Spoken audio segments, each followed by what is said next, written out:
पिछले करीब 20 दिनों से दिल्ली के जंतर मंतर पर पहलवानों का प्रदर्शन जारी है। इन पहलवानों को राजनीतिक दलों का समर्थन भी मिल रहा है। इस पूरे मामले में आज राउज एवेन्यू कोर्ट में सुनवाई हुई और राउज एवेन्यू कोर्ट ने दिल्ली पुलिस से कहा है कि जो स्टेटस रिपोर्ट है वो राउज एवेन्यू कोर्ट में दिल्ली पुलिस दाखिल करे। इसके अलावा राउज एवेन्यू कोर्ट ने दिल्ली पुलिस से कहा है कि पहलवानों के वकीलों को भी इस स्टेटस रिपोर्ट की कॉपी दी जाए। चूंकि पहलवानों ने पहले सुप्रीम कोर्ट का दरवाजा खटखटाया था, तब सुप्रीम कोर्ट ने कहा था कि आपने कहा कि एफआईआर दर्ज की जाए। दिल्ली पुलिस ने एफआईआर दर्ज कर ली है। आपने कहा था कि महिला पहलवानों को सुरक्षा मिले, महिला पहलवानों को सुरक्षा भी मिल चुकी है। ऐसे में सुप्रीम कोर्ट ने कहा था कि अगर आपको अन्य समस्याएं हैं तो निचली अदालत का दरवाजा खटखटाइए या मजिस्ट्रेट के सामने बयान दर्ज कराइए।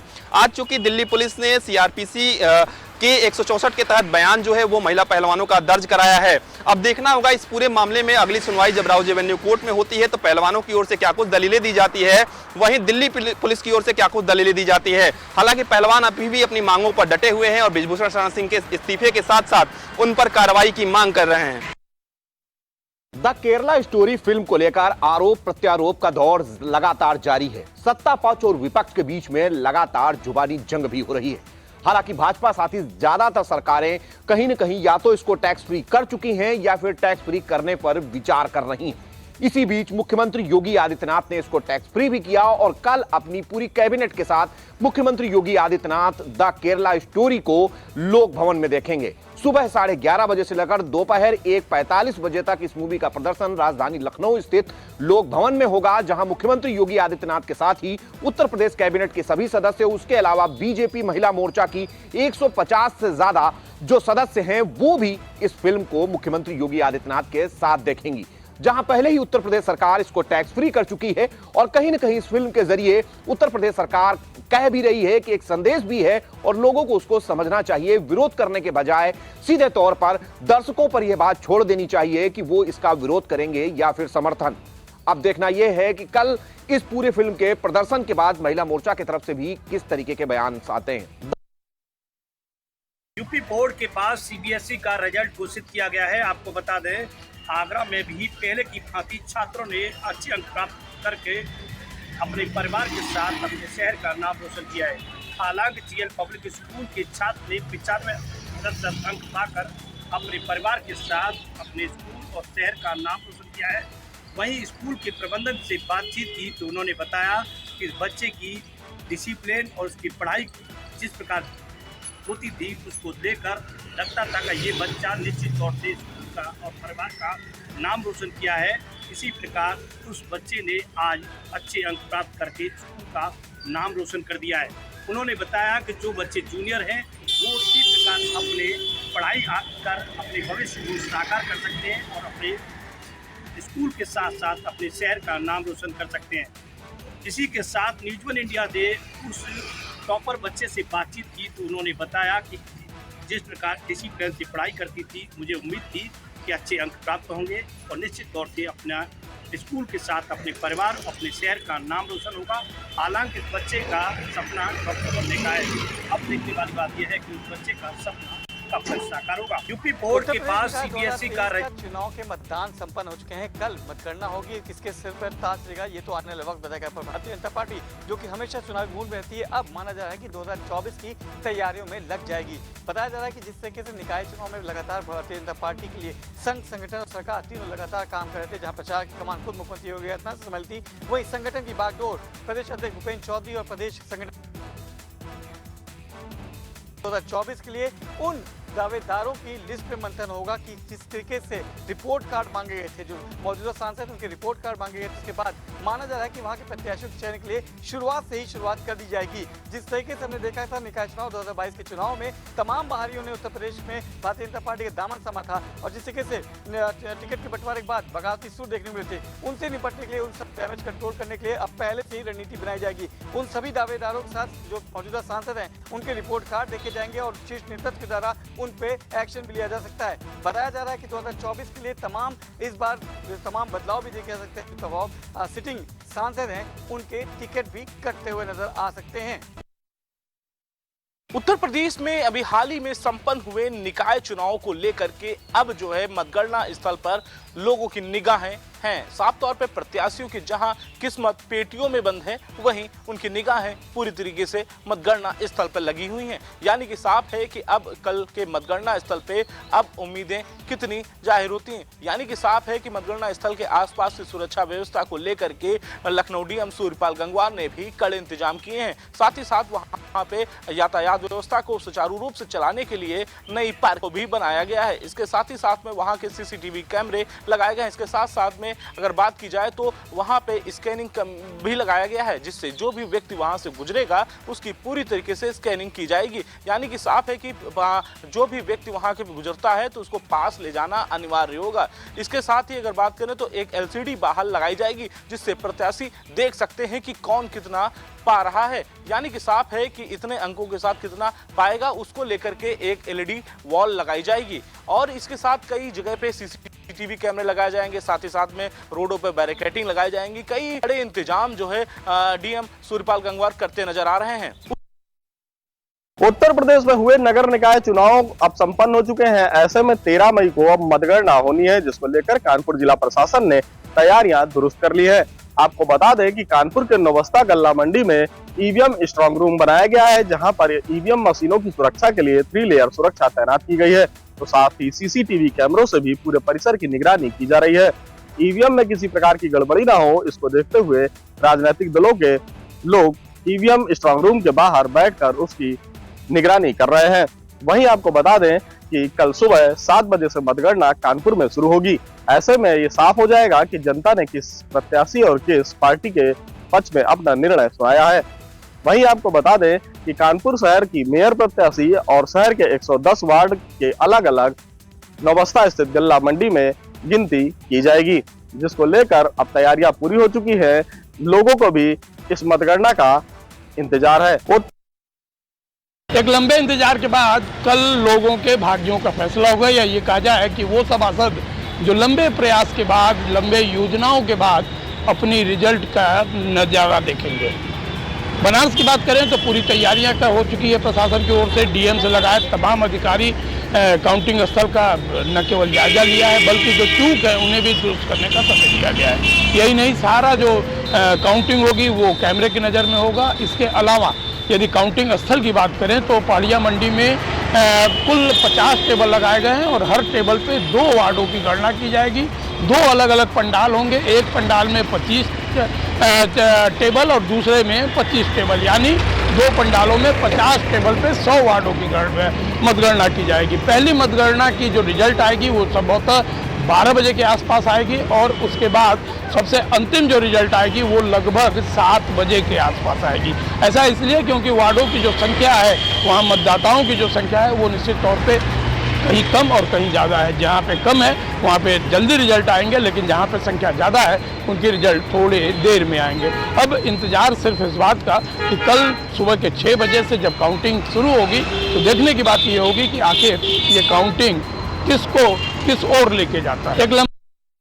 कल 13 तारीख को मतगणना होनी है। मतगणना को लेकर शासन प्रशासन की तैयारियां चार चौकंद हैं। अगर प्रशासन की बात कही जाए तो 13 टेबलों को बनाया गया है। इन 13 टेबलों पर निकाय चुनाव की जो मतगणना हुई थी उसकी वोटिंग की काउंटिंग की जाएगी और देखिए आला अधिकारी यहाँ मौजूद रहेंगे। यातायात व्यवस्था की बात कही जाए तो 4 बैरियर बनाए गए हैं। 4 बैरियरों पर शासन प्रशासन के लोग लगाए जाएंगे और तमाम ऐसी जो बातें हैं, देखिए मैं आपको साफ तौर से बताना चाह रहा हूँ, क्योंकि जो पुलिस प्रशासन की व्यवस्था है वो सभी तरीके से 4 चौकंद है। जो यहाँ के आईओ हैं उनको भी लगाया गया है, जो नोडल अधिकारी बनाए गए हैं उनको भी लगाया गया है। और कल फिरोजाबाद में जो चुनाव होगा उस पर निष्पक्षता चुनाव होना चाहिए। चुनाव होने का जो मतगणना है वो होगी और सभी लोगों को जो प्रत्याशी हैं उनको 1 लोग आने की अनुमति दी गई है। तमाम ऐसी बातें अगर हैं शासन प्रशासन की देखी जाए तो कहीं ना कहीं शासन प्रशासन कल के चुनाव के लिए दुरुस्त दिखाई। जिले में मतगणना को लेकर तैयारियां हुई लगभग पूरी। आपको बता दें कि कल 13 नगर निकाय की सीटों पर झांसी में मतगणना होनी है। ऐसे में 5 मतगणना स्थल जिले में बनाए गए हैं, जिसमें झांसी, मौठ, टहरौली, गरोठा और मऊरानीपुर में मतगणना स्थल बनाए गए हैं। आपको बता दें कि मतगणना स्थल में केवल जो प्रत्याशी हैं और उनके एजेंट हैं वही अंदर जा सकते हैं। इसके अलावा आपको बता दें कि 550 जो है कर्मचारी मतगणना स्थल पर मतगणना करेंगे और 16 स्टैटिक मजिस्ट्रेट इस पर निगरानी रखेंगे। वहीं आपको बता दें कि वीडियोग्राफी और सीसीटीवी कैमरे भी लगाए गए हैं, जिसमें सुरक्षा को लेकर और कड़े इंतजाम किए गए हैं। जगह जगह पुलिस बल तैनात किया गया है। 200 मीटर के दायरे में जो मतगणना स्थल है वहां पर प्रतिबंधित किया गया है, किसी का भी आना जाना नहीं रहेगा। इसके अलावा आपको बता दें कि सुबह 8 बजे से मतगणना शुरू हो जाएगी। जिले में शाहजहांपुर में कल सुबह 8 बजे से मतगणना शुरू होगी। आपको बता दें कि स्ट्रांग रूम के बाहर भारी पुलिस बल तैनात है। ऐसे में प्रशासन ने सभी तैयारियां पूरी कर ली हैं। आपको बता दें कि शाहजहांपुर मेयर के लिए कल मतगणना शुरू होगी। देखना होगा कि आने वाले दोपहर तक नतीजे किस तरह के आएंगे, क्योंकि मेयर का चुनाव पहली बार शाहजहांपुर में हुआ है। अब ऐसे में शाहजहांपुर को पहला मेयर मिलेगा। समाजवादी पार्टी, कांग्रेस, बीएसपी या बीजेपी किनको जीत मिलेगी ये देखना होगा। लेकिन शाहजहांपुर की जनता ने बढ़ चढ़ कर कल मतदान में हिस्सा लिया था और कल यानी 13 मई को मतगणना शुरू होगी। ऐसे में जिला अधिकारी उमेश प्रताप सिंह और एसएसपी डॉक्टर चिनप्पा ने डॉक्टर एस आनंद ने तैयारियां पूरी कर ली हैं। भारी पुलिस बल तैनात है और ऐसे में सुरक्षा व्यवस्था के बीच मतगणना शुरू होने वाली है। देखना होगा कि पाला किसके पक्ष में रहेगा। बीजेपी और समाजवादी पार्टी की कांटे की टक्कर देखने को मिल सकती में कल होने वाले नगर निकाय चुनाव की मतगणना को लेकर प्रशासन ने तैयारियां पूरी कर ली हैं। आपको बताते चले बाराबंकी में 1 नगरपालिका समेत 13 नगर पंचायतों पर मतदान दूसरे चरण में सकुशल संपन्न हुआ था, जिसके बाद कल यानी 13 मई को मतगणना होनी है, जिसको लेकर प्रशासन ने सभी प्रकार की तैयारियां पूरी कर ली है। बाराबंकी की बात करें तो बाराबंकी में 1 नगरपालिका समेत 3 नगर पंचायतों के मतगणना स्थल बनाए गए हैं। वहीं फतेहपुर, रामसनेही घाट, हैदरगढ़ में भी मतगणना स्थल बनाए गए हैं, जिसको लेकर प्रशासन के द्वारा तैयारियां पूरी कर ली गई। वहीं सुरक्षा की दृष्टिगत बात करें तो मतगणना स्थल पर भारी मात्रा में पुलिस बल की तैनाती की गई है तथा मतगणना स्थल पर प्रत्याशी के साथ 2 मतगणना एजेंट को अनुमति दी जाएगी। इसके अतिरिक्त मतगणना स्थल से 200 मीटर के दायरे में किसी भी व्यक्ति के आने पर पूरी तरीके से पाबंदी होगी, जिसको लेकर पुलिस अधीक्षक दिनेश कुमार सिंह ने बताया कि मतगणना स्थल पर शांतिपूर्ण तरीके से मतगणना कराए जाने को लेकर भारी मात्रा में पुलिस बल की तैनाती की गई है। वह मतगणना स्थल पर किसी भी व्यक्ति को जाने की अनुमति नहीं होगी। नगर निकाय चुनाव को लेकर के मतगणना 13 तारीख को होगी, लेकिन तैयारी प्रशासन ने अपनी पूरी कर ली। यही नहीं, आपको बता दें कि स्ट्रांग रूम पर सभी पार्टी के प्रत्याशी रखवाली करते ईवीएम की नजर आ रहे हैं। वहीं आज अंतिम रूप देने में रखरखाव तैयारी को लेकर के जिस तरह से प्रशासन आदि अपनाया है, लेकर के कल से सुबह 8 बजे होगी मतगणना और सुरक्षा का इंतजाम भी प्रशासन ने कर रखा है। साथ ही साथ आपको ये भी बता किसी तरह का शोरगुल करने पर प्रत्याशियों पर पाबंदी लगाने की बात जिला प्रशासन ने प्रत्याशियों को दिशा निर्देश दिया है। देखना तो तब दिलचस्प होगा कि किसके सिर पर सेहरा सजेगा। नगरीय निकाय चुनाव के दूसरे चरण के मतदान के बाद में 13 मई यानी कल मतों की गिनती होनी है। इस समय हम मौजूद हैं नवीन गल्ला मंडी में और यहाँ पे स्ट्रांग रूम बनाया गया है। आप देख सकते हैं चारों तरफ जो है कई टेबल बनाए गए हैं। यहाँ पे स्ट्रांग रूम के बाहर सीसीटीवी कैमरे लगाए गए हैं, जहाँ पे चप्पे चप्पे पे नज़र रखी जा रही है। 865 दावेदार जो हैं उनके भाग्य का फैसला कल होना है। गोंडा के 3 नगर पालिका 7 नगर पंचायत के जो वोट पड़े हैं उसकी गिनती कल होनी है, जिसको लेकर के जो सुरक्षा व्यवस्था है वो चाक चौबंद कर दी गई है। चप्पे चप्पे पे पुलिस तैनात है और सीसीटीवी कैमरे से पूरी नज़र रखी जा रही है। कल यानी कि 865 जो दावेदार थे उनके भाग्य का फैसला होना है। अब देखना होगा किस तरीके से काउंटिंग होती है, क्योंकि जो प्रत्याशी हैं वो जीत का दावा कर रहे हैं। किसके सर पर बनता है ताज और किसको मिलती है निराशा। कल होने वाले नगर निकाय की मतगणना को लेकर पूरी तरह से तैयारी कर ली गई है। आज पीडी इंटर कॉलेज में जिला अधिकारी अनुज कुमार झा और पुलिस अधीक्षक डॉक्टर अजय पाल शर्मा ने वहां का निरीक्षण किया। बैरिकेटिंग बूथ का, और क्योंकि 3 नगर पालिका और 9 नगर पंचायत का कल मतगणना होना है, सभी टेबलों की बाकायदे प्रॉपर जांच कर रहे हैं और बैरिकेटिंग को लेकर और सीसीटीवी कैमरा को लेकर पूरी तरह से वहां पर मॉनिटरिंग कर रहे हैं जिला अधिकारी और पुलिस अधीक्षक, क्योंकि कल 8 बजे से यहां पर मतगणना का कार्य चालू हो जाएगा। 105 टेबलों पर यह पूरा मतगणना का कार्य होगा। सुबह से बिना पास के किसी की भी एंट्री नहीं होगी और ख़ास तौर से मीडिया के ऊपर काफ़ी निगाह रखी गई है कि किसी भी तरह के फर्जी पत्रकार वहां पर न घुस पाए। जो पत्रकार हैं वो अपना पास और आई कार्ड लेकर ही जाए, क्योंकि जिस हिसाब से लगातार इटावा में भी फर्जी पत्रकार का पास मिला था जिसमें गिरफ्तारी हुई, जिसको लेकर पत्रकार लगातार शक के घेरे में है, जिसको लेकर पुलिस प्रशासन पूरी तरह से चौकन्ना है। कल होने वाले पीलीभीत में नगर निकाय चुनाव को लेकर के लगातार निर्वाचन अधिकारी भी पूरी तरह से मुस्तैद रहे। जनपद पीलीभीत में 2,92,000 मतदाता यहां पर मौजूद हैं, जिनमें 1,81,000 से अधिक मतदाताओं ने मतदान किया है। वहीं निकाय चुनाव की अगर हम बात करें तो यहां पे 10 निकाय चुनाव है, जिनमें 3 नगर पालिका है और 7 नगर पंचायत है, जिनका चुनाव प्रचार प्रसार के साथ मतदान हो चुका है। मतदान अब थम गया है और जनपद पीलीभीत में जो मतदान हुआ है वो 62% से अधिक का मतदान हुआ है। और यहाँ के जो प्रत्याशियों की भी अगर हम बात करें तो 113 अध्यक्ष पद के लिए प्रत्याशी थे और 961 प्रत्याशी सभासद के लिए मैदान में थे, यानी कि 1074 प्रत्याशियों का जो मतदान हुआ है, जिनके लिए मतदान किया है यहाँ के मतदाताओं ने। अब उनकी किस्मत का ताला 13 मई को खुलेगा जब मतगणना होगी। हालांकि जनपद पीलीभीत में सुरक्षा व्यवस्था की भी अगर हम बात करें तो पूरी तरह से निर्वाचन अधिकारी पुलिस प्रशासन मुस्तैद रहा। हालांकि कहीं छोटी बहुत नोक झोंक तो हुई है, लेकिन उसको भी संभाल लिया गया है। तो इस तरह से जनपद पीलीभीत में जो मतदाता थे लगातार सुबह से लाइन में लगे रहे और उन्होंने मतदान किया है। इस तरह से जनपद पीलीभीत में जो दूसरे चरण का चुनाव हुआ है निकाय का, वो थम गया है और 13 मई को अब इसके नतीजे आएंगे। अब देखना होगा कि किसके सर पर सहरा होगा, किसके सर बंधेगा जीत का तार, किसके सर पर होगा, ये देखने वाली बात होगी। सिद्धार्थनगर जिले के 2 नगर पालिका और 9 नगर पंचायतों में हुए मतदान के मतों की मतगणना कल यानी 13 मई सुबह 8 बजे से होनी है।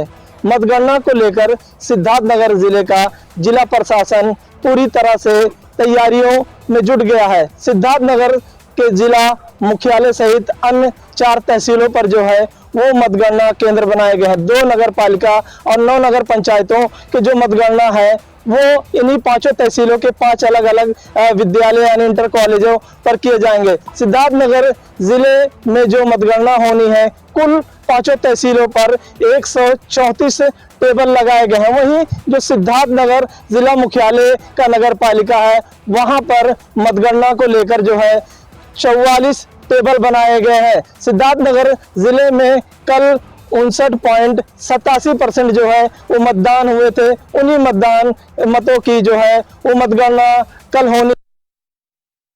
नगर निकाय के चुनाव में 11.5 लाख के करीब मतदाताओं को अपने प्रतिनिधि चुनने थे, जिसमें से अकेले 9 लाख के करीब अलीगढ़ के मेयर के प्रत्याशियों को चुनने के लिए मतदाता थे, जिनके बड़ी सुबह से ही आज यहाँ भारी संख्या में सभी पोलिंग बूथों पर लाइन लगी रही और लोगों ने बड़े उत्साह के साथ यहाँ पर मतदान में हिस्सा लिया। उसके अलावा जो पुलिस प्रशासन था, पुलिस प्रशासन का भी यहाँ पर काफ़ी अच्छा इंतजाम रहा, क्योंकि जो भी कहीं भी हल्की फुल्की कोई भी झड़प की सूचना आई, फौरन पुलिस वहाँ पर पहुँची और उसका फौरन यहाँ पर निस्तारण कर दिया। इसी का उदाहरण है, कई जगहों पर फर्जी मतदाता भी पकड़े गए हैं। इसके अलावा जो यहाँ पर जो मतदाताओं के लिए सुविधाएं थी, सब तरह की यहाँ पर सुविधाएं थी और काफ़ी अच्छा यहाँ पर लोगों का प्रदर्शन रहा। अब ये 13 तारीख को पता चलेगा यहाँ पर नगर निकायों में कौन कौन अध्यक्ष बनते हैं और कौन मेयर बनता है। निकाय चुनाव को लेकर कल मतगणना होनी है। सहारनपुर की अगर बात करें तो सहारनपुर में कल सुबह 8 बजे से यहाँ पर जो है मतगणना शुरू हो जाएगी। बात अगर नगर निगम की करें तो यहाँ पर करीब 70 टेबल यहाँ पर ले जाएंगी और इसके अलावा क्योंकि यहाँ पर 4 नगर पालिका और 7 नगर पंचायत भी है, तो यहाँ पर कुल मिलाकर 210 टेबल यहाँ पर लगाई जाएंगी। हालांकि अगर सुरक्षा व्यवस्था की बात करें तो यहाँ पर पुलिस और प्रशासन की ओर से तमाम तैयारी यहाँ पर कर ली गई है। यहाँ पर तमाम जो थानों की फोर्स है, जो यहाँ पर लोकल पुलिस है वो यहाँ पर मौजूद रहेगी। इसके अलावा पैरामिलिट्री फोर्स भी यहाँ पर मौजूद रहेंगी। हालांकि जहाँ पर ये मतगणना होनी है उसके आसपास का जो इलाका है वो यहाँ पर कहीं ना कहीं सील कर दिया गया है, ताकि कोई भी जो है बाहरी व्यक्ति यहाँ पर आ जा ना सके। इसके अलावा कहीं ना कहीं देखा जाए तो चूँकि यहाँ पर मतगणना होनी है, मतगणना होने के बाद कहीं ना कहीं जो प्रत्याशी जो जीत हासिल करेगा वो यहाँ पर जो है अपने जश्न को की तैयारी भी यहाँ पर करेगा। लेकिन प्रशासन ने जश्न को लेकर पूरी तरीके से यहाँ पर जो है पाबंदी लगा दी है। फिलहाल मतगणना को लेकर सहारनपुर की तमाम जो अधिकारी है वो यहाँ पर चुस्त और दुरुस्त। नगर निगम चुनाव में खड़े प्रत्याशियों के भाग्य का होगा कल फैसला। आपको बता दें, नगर पंचायत चेयरमैन और पार्षद और उसके साथ ही महापौर प्रत्याशियों के भाग्य का कल फैसला होने जा रहा है। यानी कि कल जो है मतगणना होनी है। आपको बता दें कि मथुरा जनपद में, मथुरा महानगर में NH 19 के नज़दीक जो मंडी समिति है वहाँ पे जो है मतगणना होनी है। मतगणना के लिए महापौर के लिए कुल 34 टेबल लगाई गई हैं, जो कल सुबह 7 बजे शुरू होना है। 7 बजे जो है जो स्टोर रूम है जहाँ पे EVM मशीन रखी हुई है वो खुलेंगी और 8 बजे से मतगणना होनी है। आपको बता दें मथुरा में बड़ा ही दिलचस्प मुकाबला सामने आ रहा है। एक तरफ भाजपा सारे विपक्षियों से लड़ रही है और दूसरी तरफ बात करें अगर कांग्रेस की, कांग्रेस अपने आप से लड़ रही है। आपको बता दें कि मथुरा में कांग्रेस के 2 प्रत्याशी हैं। एक अधिकृत प्रत्याशी है राजकुमार रावत, इनका चुनाव चिन्ह जीप है, और दूसरा प्रत्याशी है अखिल भारत कांग्रेस से, जो इनका चुनाव चिन्ह हाथ का पंजा है। अब कांग्रेस के 2 प्रत्याशी और एक भाजपा के प्रत्याशी आमने सामने एक कड़ी टक्कर नजर आ रही है। अगर बात करें मथुरा के चुनाव की, तो मथुरा के चुनाव में जो कांग्रेस के प्रत्याशी हैं इन्होंने इनके आपसी झगड़े से कहीं ना कहीं भाजपा का रास्ता साफ दिखाई दे रहा है। कल दोपहर तक आंकड़े सारे साफ हो जाएंगे कि मथुरा में महापौर की गद्दी पर इस बार कौन बैठेगा। आपको एक बार फिर बता दें कि मथुरा में कांग्रेस के 2 प्रत्याशी थे, हाथ के पंजे पे श्याम सुंदर उपाध्याय उर्फ बिट्टू, और कांग्रेस के अधिकृत प्रत्याशी जिनका चुनाव चिन्ह जीप था राजकुमार रावत। वहीं अगर बात करें भाजपा से, तो भाजपा के जो महापौर प्रत्याशी हैं विनोद अग्रवाल हैं, जो कल इन तीनों का जो है कल भाग्य का फैसला होना। नगर चित्रकूट की 1 नगर पालिका और 3 नगर पंचायतों के हुए चुनावों की कल मतगणना होगी।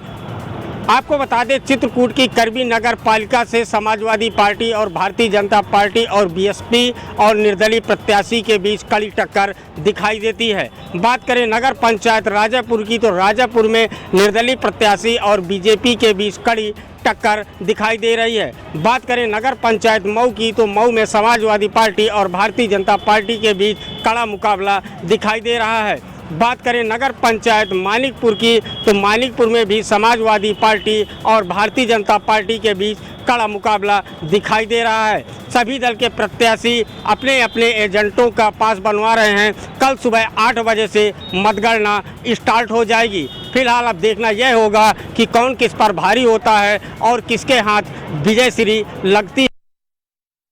हमीरपुर जिले में दूसरे चरण के निकाय चुनाव की मतगणना को लेकर के जिला प्रशासन ने तैयारियां पूरी कर ली हैं। कल सुबह 8 बजे से मतों की काउंटिंग का कार्य शुरू किया जाएगा। निकाय चुनाव की मतगणना जिले की चारों तहसीलों में की जाएगी। अगर सुरक्षा की बात की जाए तो सुरक्षा को लेकर के मतगणना स्थलों पर पैरामिलिट्री फोर्स और भारी पुलिस बल तैनात किया गया है। स्ट्रांग रूम पर कड़ी सुरक्षा व्यवस्था भी की गई है। मतगणना के लिए मतगणना केंद्र मंडी स्थल सुमेरपुर, मौदाहा, राठ और सरीला सहित जिले में 67 टेबल लगाए जाएंगे। मतगणना को लेकर के निकाय चुनाव के प्रत्याशियों के अंदर भारी उत्साह देखने को मिल रहा है। अब देखना ये होगा कि कल चुनाव परिणाम आने के बाद किस पर जीत का ताज सजेगा और किसको हार का मुंह देखना होगा। पीलीभीत में नगर निकाय चुनाव को लेकर के लगातार निर्वाचन अधिकारी भी पूरी तरह से मुस्तैद रहे। जनपद पीलीभीत में 2,92,000 मतदाता यहाँ पर मौजूद हैं, जिनमें 1,81,000 से अधिक मतदाताओं ने मतदान किया है। वहीं निकाय चुनाव की अगर हम बात करें तो यहाँ पे 10 निकाय चुनाव है, जिनमें 3 नगर पालिका है और 7 नगर पंचायत है, जिनका चुनाव प्रचार प्रसार के साथ मतदान हो चुका है। मतदान अब थम गया है और जनपद पीलीभीत में जो मतदान हुआ है वो 62% से अधिक का मतदान हुआ है।